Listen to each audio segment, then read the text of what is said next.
मामलों के जानकार हैं। आप दोनों का बहुत स्वागत है इस चर्चा में। चर्चा की शुरुआत अरविंद जी मैं आपसे करना चाहूंगा। जो स्थितियां अरविंद जी इस वक्त देखने को मिल रही हैं, क्या अरविंद जी आपको ऐसा लग रहा है कि थाईलैंड ने बहुत पहले से निर्णय कर लिया था कि हम कंबोडिया के ऊपर हमला करेंगे? क्योंकि अगर बात की जाए 2008 से 11 को लेकर, उस वक्त भी सीमा विवाद देखने को मिला था। उस वक्त भी थाईलैंड ने अपनी सेनाओं को बॉर्डर पर तैनात किया था। अभिषेक जी, दरअसल डिप्लोमेसी में एक चीज होती है, जी जब आपका सर दर्द होता है तो आप बताया जाता है कि पेट में दर्द है। जी तो ये मूलतः मंदिर के बहाने से यह दरअसल क्षेत्रीय वर्चस्व की लड़ाई है। और थाईलैंड ये बताना चाहता है कि दरअसल दक्षिण पूर्व एशिया में किसका वर्चस्व चलेगा, तो वो केवल थाईलैंड ही हो सकता है, न कि कंबोडिया।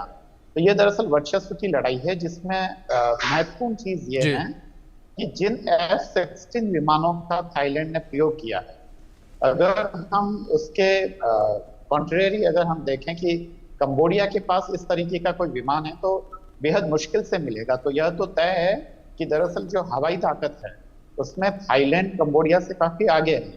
तो ये तमाम चीजें हैं जहां वर्चस्व की लड़ाई है, और इसमें किसी रीजनल पावर्स की एंट्री होती है, खासकर चीन की, या भारत वहां पर किस प्रकार से अपनी चीजों को देखता है। तो ये तमाम चीजें मुझे लगता है कि गौर करने की है, जिस पर ध्यान दिया जाना चाहिए। तो मूलतः मेरी राय में यह दरअसल क्षेत्रीय वर्चस्व की लड़ाई से अधिक कुछ नहीं है, अभिषेक जी। जी श्रुति जी, दूसरी ओर अगर बात यहां पर की जाए इस पूरे विवाद को लेकर, थोड़ा पीछे जाएं, इंटरनेशनल कोर्ट ऑफ जस्टिस के फैसले को अगर देखा जाए तो इंटरनेशनल कोर्ट ऑफ जस्टिस ने फैसला कंबोडिया के हक में सुनाया था, यह हर किसी को पता है। और इंटरनेशनल कोर्ट ऑफ जस्टिस ने साफ तौर पर कह दिया था कि ये जो क्षेत्र है इस पर अधिकार कंबोडिया का है। लेकिन अब श्रुति जी, जिस तरीके से थाईलैंड हमले कर रहा है, ऐसे में क्या थाईलैंड को बड़े नुकसान उठाने पड़ सकते हैं? क्या कुछ प्रतिबंध जो है वो हमें देखने को मिल सकते हैं? क्योंकि सीधे तौर पर जो फैसला था उस फैसले की अवमानना यहां पर की जा रही थाईलैंड के द्वारा। अगर हमें उस फैसले के बारे में बात करनी होगी अभिषेक जी, तो जी हमें उससे थोड़ा और पीछे जाना पड़ेगा। जी क्योंकि जब 1904 के अंदर जब फ्रेंच जो उस समय इस एरिया को डोमिनेट किया करते थे, वहाँ की कॉलोनियल पावर थे, जब वो इस एरिया में थे, तब उन्होंने थाईलैंड के जो लोग थे उनके साथ एक ट्रीटी साइन करी थी, जिसके अंदर होना चाहिए था, जो अग्रीमेंट हुआ था वो था वाटरशेड एरिया को लेके, कि मतलब जिस तरफ पहाड़ के जिस तरफ जैसे हम जानते हैं बारिश पड़ती है और जिस तरफ नहीं पड़ती है, वाटरशेड एरिया को थाईलैंड को दिया गया था। इस हिसाब से ये जो प्रिय विहार जो है ये पड़ा था थाईलैंड के हिस्से में। पर जब 1904 के अंदर जब दफ्तर में बैठे हुए फ्रेंच ऑफिशियल्स ने वो रेखा खींची, तब प्रिय विहार उन्होंने कंबोडिया को दे दिया। तो ये अगर एक तरह से देखा जाए तो ये बहुत जानी मानी कॉलोनियल स्ट्रैटेजी है, जिसके अंदर वो ऐसी छोटी मोटी डिस्प्यूट लगा के तब जगह को छोड़ के जाते हैं, जिससे वहां के जो लोग हैं वो आपस में ये छोटी झड़पों में लगे रहें और अपने आप को आगे और बढ़ा ना सके, और इसका फायदा जो है दो बिल्ली की लड़ाई के बीच में ये मामा ले जाए। तो ये एक उस तरह की स्ट्रैटेजी भी एक है। पहले शुरुआत में जब ये शांत रहे तब थाईलैंड, तो वो उनकी एक गलती रही थी। लेकिन उसके बाद से जब उन्होंने 1930-1940 के दशक में इस चीज को लेकर शोर मचाना शुरू किया, जब 1950 के अंदर कंबोडिया को इंडिपेंडेंस मिल गई फ्रेंच पावर्स से, तब उन्होंने बोला कि नहीं ये गलत है, क्योंकि मंदिर का जो मुख है वो जो है खुलने वाला मुख जो है वो थाईलैंड की तरफ है। तो मतलब जिस तरफ से है वो थाईलैंड के प्लेन्स की तरफ उसका मुख है, वो वहां पे उन लोगों की पूजा प्रार्थना की तरफ है। इस मंदिर की पीठ जो है वो कंबोडिया की तरफ पड़ती है। तो इस हिसाब से ये मंदिर का जो कॉम्प्लेक्स है ये थाईलैंड के हिस्से में पड़ना चाहिए, कंबोडिया के हिस्से में नहीं पड़ना चाहिए। लेकिन क्योंकि आप जानते हैं कॉलोनियल पावर्स का हिस्सा जो है वो यूएन की तरफ से भी बोलता है और आईसीजे में भी बोलता है, इसीलिए जब 1962 की हम बात कर रहे हैं तब उन्होंने आईसीजे ने इसको कंबोडिया को दे दिया। तो अवमानना अब कहां से शुरू हुई, ये तो बहुत पीछे जाते जाएंगे तो पता चलेगा। इन सब की जो है इसके अंदर पीछे बहुत सारी शक्तियों के हाथ हैं, इनके वेस्टेड इंटरेस्ट्स हैं, और इसके चलते अगर आप अवमानना की बात कर रहे हैं तो ये ग्रे जोन माना गया है, इधर कोई नहीं आना चाहिए, इसको non military zone, no man zone के हिसाब से माना जाना चाहिए।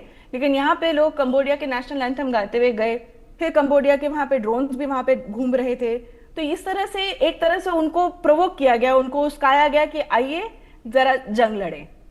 जी अरविंद जी, दूसरी ओर जिस तरीके से लगातार यहाँ पर ये हमले दोनों देशों के बीच देखने को मिल रहे हैं, दोनों देश आमने सामने आ गए हैं, क्या आपको लगता है कि युद्ध लंबा चलने वाला है? अभी संयुक्त राष्ट्र संघ में दरअसल जो कंबोडिया के प्रतिनिधि हैं, जी उन्होंने जरूर युद्ध विराम की इच्छा जताई है, और ऐसी ही इच्छा दरअसल थाईलैंड की तरफ से भी है। पर उन्होंने कहा कि थाईलैंड वालों ने ये कहा है कि दरअसल युद्ध विराम के लिए आपको बातचीत के टेबल पर तो आना होगा। अगर आप बातचीत के टेबल पर नहीं आते हैं तो युद्ध विराम जी कैसे होगा? कंबोडिया जरूर चाहेगा कि ये युद्ध जल्दी रुके, क्योंकि जहां तक हवाई ताकत की बात है, जैसा कि मैंने पहले भी जिक्र किया कि उसमें थाईलैंड थोड़ा सा कंबोडिया के मुकाबले में ज्यादा ताकतवर है। जी अब जहां तक ये ताकत तभी तक रहती है जहां तक रीजनल पावर्स इसमें नहीं आते हैं। इसमें पहला जिसका हम नाम लेते हैं वो चीन है। हम देखते हैं कि अगर चीन का, क्योंकि दोनों ही देशों से बेहतर संबंध हैं और चीन हो सकता है कि कंबोडिया का पक्ष ले, पर ऐसी स्थिति में अगर भारत की तरफ देखें तो भारत का हमेशा से लुक ईस्ट पॉलिसी रही है और थाईलैंड और भारत के काफी नजदीकी संबंध रहे हैं। भारत के दोनों ही देशों से अच्छे संबंध आए, पर अगर पक्ष ग्रहण करने की बात आएगी तो भारत को एक खास सर्टेन पक्ष लेना चाहिए अगर वह अपने क्षेत्रीय हितों को देखता है तो। और ये जो वाजपेयी जी के समय में, जो प्रधानमंत्री वाजपेयी साहब के समय में, ये जो पूर्व की और देखो जो नीति थी उसी का एक्सटेंशन इसे माना चाहिए। क्योंकि चीन अगर श्रीलंका में हम्बनटोटा तक अगर आ सकता है तो पहले भी ये जिस शिव मंदिर की हम बात कर रहे हैं, त्रिविहार शिव मंदिर के, उसकी जो देख रेख का काम था वो आर्कियोलॉजिकल सर्वे ऑफ इंडिया ही कर रहा था, पर भारत ने कोई बहुत ज्यादा वहां पे निवेश नहीं किया।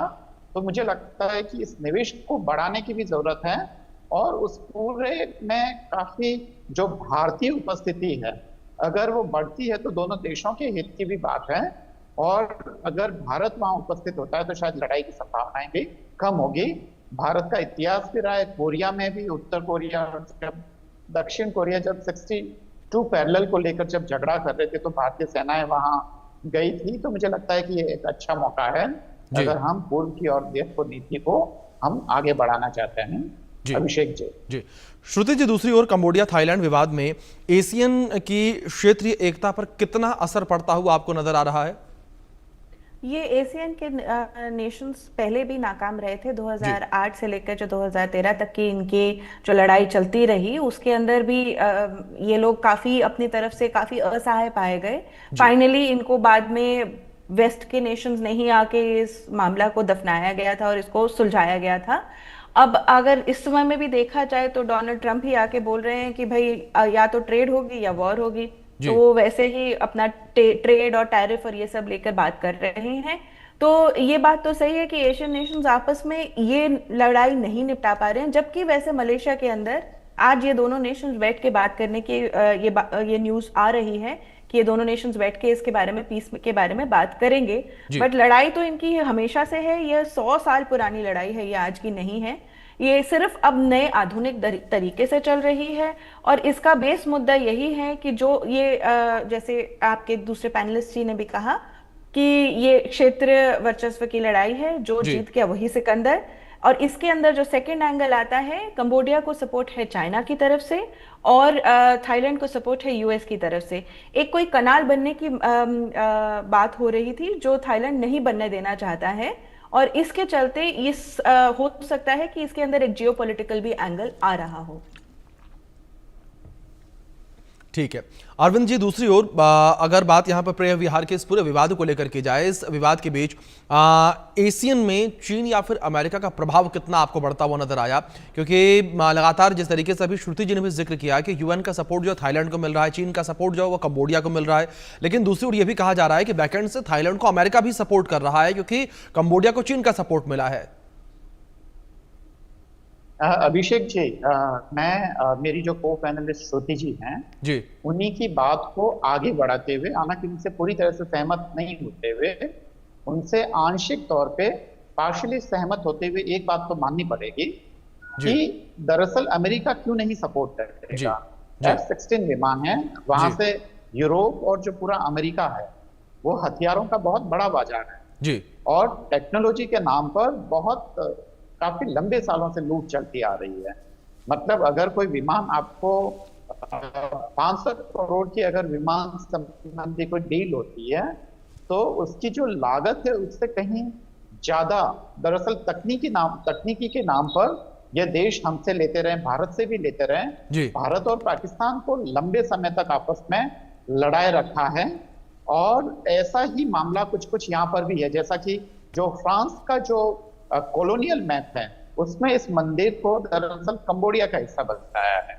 और हम जानते हैं कि जो अंतर्राष्ट्रीय संगठन है, खासकर जो अंतर्राष्ट्रीय न्यायालय हैं, वो उन्हीं सब चीजों को आधार मानकर अगर कोई फैसला करता है और यह थाईलैंड की जो वाजिब जो चिंता है इसकी तरफ ध्यान नहीं देता है, तो वाकई इस तरीके के विवाद को ध्यान देना वाकई है। ठीक ऐसा ही विवाद, हालांकि यह समझदारी है भारत सरकार की कि भारत ने इस पे अभी तक कोई खास वो नहीं लिया है, पर जो खासकर जो शारदा पीठ है, जो कि जो भारत और पाकिस्तान की जो कश्मीर में जो सीमा बन रही है, और जो पाकिस्तान की तरफ है एक मंदिर है जो कि वहां पर है।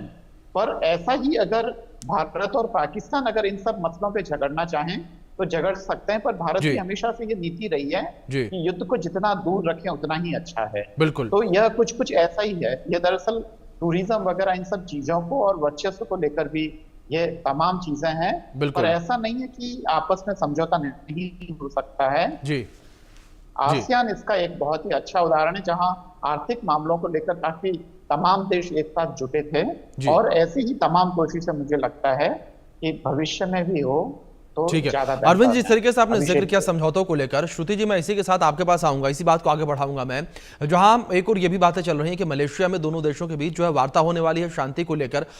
श्रुति जी, आप किस तरीके से देखते हैं इस पूरी बातचीत को? क्या आपको लगता है कि इस बातचीत का कुछ असर जो है वो बॉर्डर पर देखने को मिलेगा? जो तथाकथित युद्ध कहा जा रहा है उस पर इसका असर पड़ता नजर आएगा?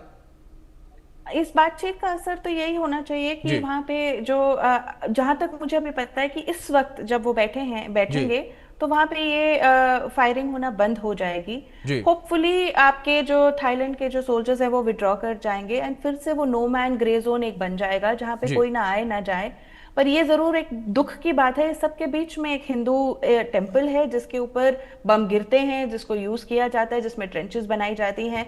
तो ये एक तरह से उस टेम्पल की मान्यता का खंडन करता है और इसको एक बचाने की एक कोशिश होनी चाहिए। तो ये आई होप, मेरी तरफ से एक ये उम्मीद रहेगी कि ये दोनों देश एटलीस्ट ये तो मान ले कि इस टेम्पल को जितना रुइंस हो रहा है, कल को ये टेम्पल रहेगा भी नहीं, ये व्यवहार ही खत्म हो जाएगा इन लोगों की आपस की लड़ाई के अंदर। और यहाँ एक नहीं, यहाँ 2 टेम्पल है, आई थिंक एक चर्च भी है पुराना, तो इसकी एक कॉम्प्लेक्स है यहाँ पे एक बहुत बड़ा, जिसको प्रोटेक्ट करना चाहिए, जिसको रिस्टोर करना चाहिए। और जैसे को पैनलिस्ट जी ने कहा कि वहां पे अपना ASI ही काम करता था, पर हमने उतना इन्वेस्टमेंट नहीं किया है। खैर ASI का हाथ शायद थोड़े बंधे हो सकते हैं क्योंकि वो दूसरे देश में और वो भी एक कॉन्फ्लिक्ट जोन में इसके मेंटेनेंस कर रहा हो, लेकिन उम्मीद है कि एक तो वो ग्रे जोन बने और इस टेम्पल की मान्यता वापस आए।